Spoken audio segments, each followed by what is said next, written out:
One, two, three. Do, do, do, do, do, do, do, do, do, do, do, do,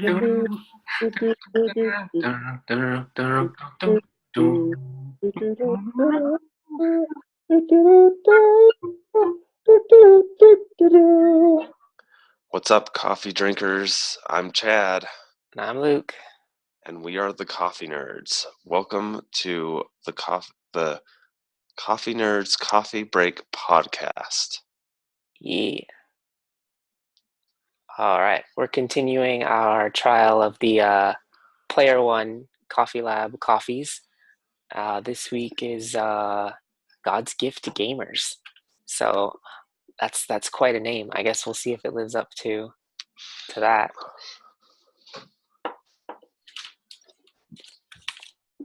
Package right there. Oh. Seems to be a man in a cave or at an altar. Or no, he's going up to heaven. Is he? It's a stairway to heaven, and there's coffee.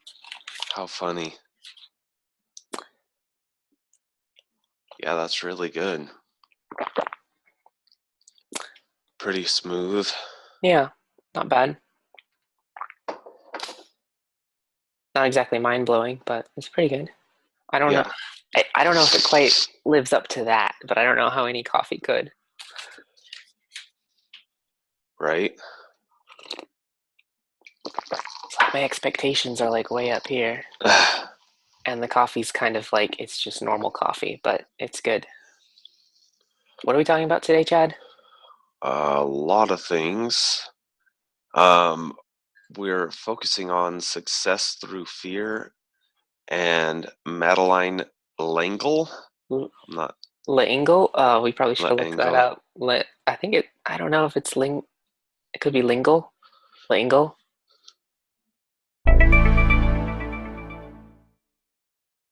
Lingle. Madeleine Lingle. There we go. First try. All right. So, overcoming fear to achieve success. So we've been reading Crushing It, and Gary Vee talks about 3 types of fear that can hold us back from being successful in a new endeavor. Number 1, fear of failure. This can often boil down to fear of judgment by people whose opinions matter to us. You just have to push. You just have to push through this and do what it takes. No one who ever played it safe made it big. This is your life, and I promise you the chances of truly ruining it are slim. Gary Vee says. Yeah, you just got to stop caring what other people think about you and commit to ignoring every single voice that threatens to undermine you. Because the fear of failure is a big hold up for a lot of people. So you just got to overcome it. Mm-hmm. So yeah, just go do it. Do it.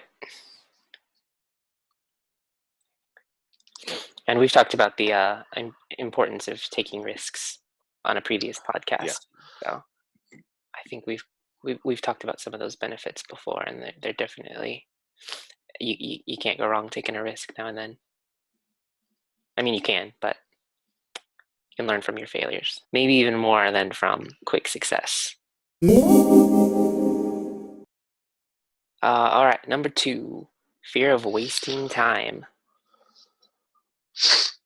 We might be afraid our idea won't pan out, or something won't be worth it, and all that time will be wasted. But is all our time truly valuable? If all you're giving up is TV time, what have you really got to lose? You can always go back to watching Netflix later. TV will always be there for you when you come back.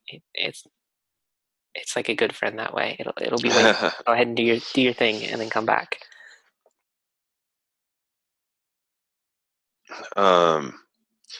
So fear of wasting time.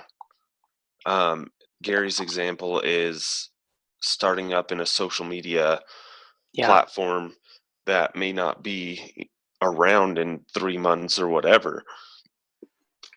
Um, and people are afraid to start up in that, um, just because they don't want to lose time. And Right.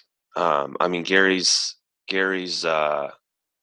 instance for that is that you're going to come out learning from that experience.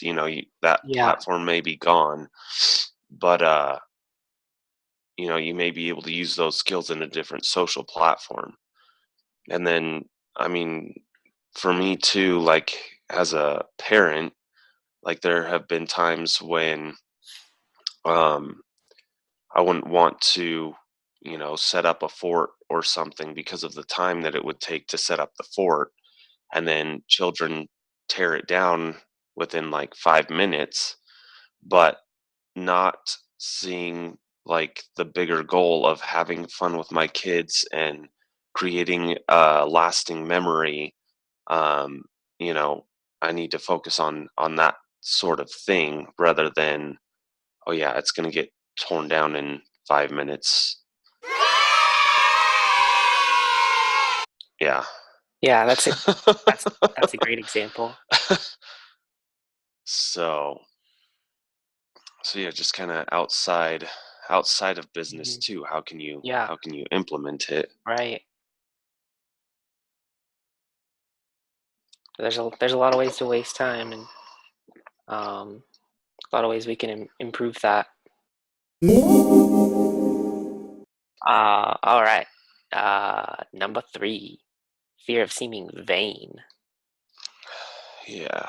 Um, I think this one mostly pertains to trying to build a personal brand, something Gary Vee recommends for all entrepreneurs. It goes back to not worrying what people think. Anyone can look dumb when they're trying something new. It's stupid until it's cutting edge, then it's brilliant.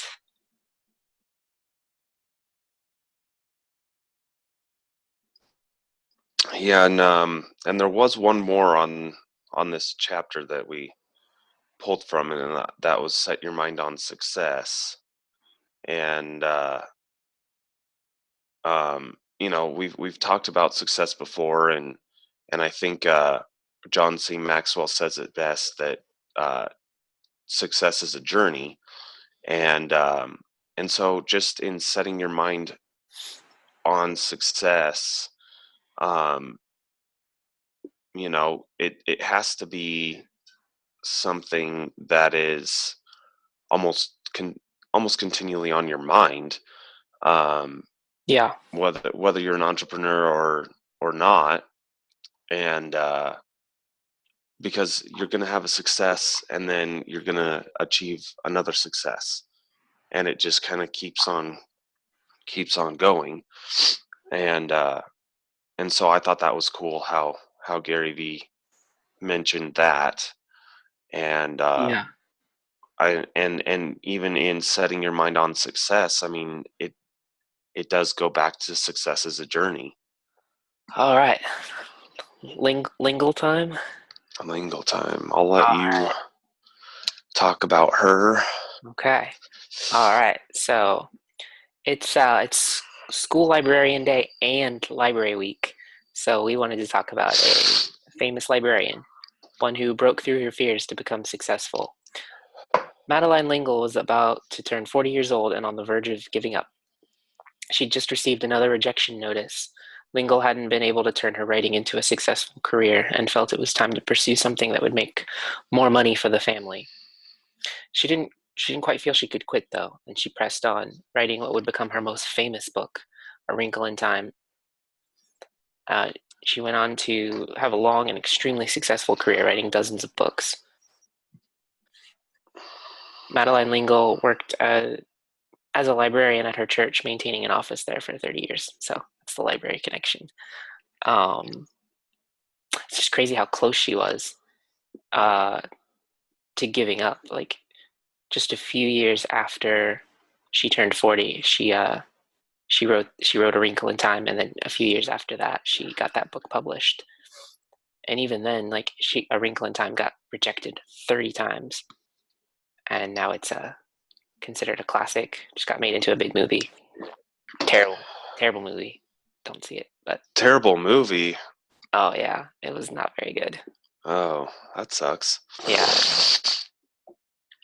it's a really the concepts of the book are crazy. It's a really difficult movie to translate. Sweet. Yes. All right, ready to call it? All right, thanks for joining us, guys. We'll see you next week. Hey there, coffee drinkers. It's your pal Copy the Cup. Be sure to subscribe to our YouTube channel and like our Facebook page. And be even more sure to let us know in the comments if there's a coffee you'd like us to try.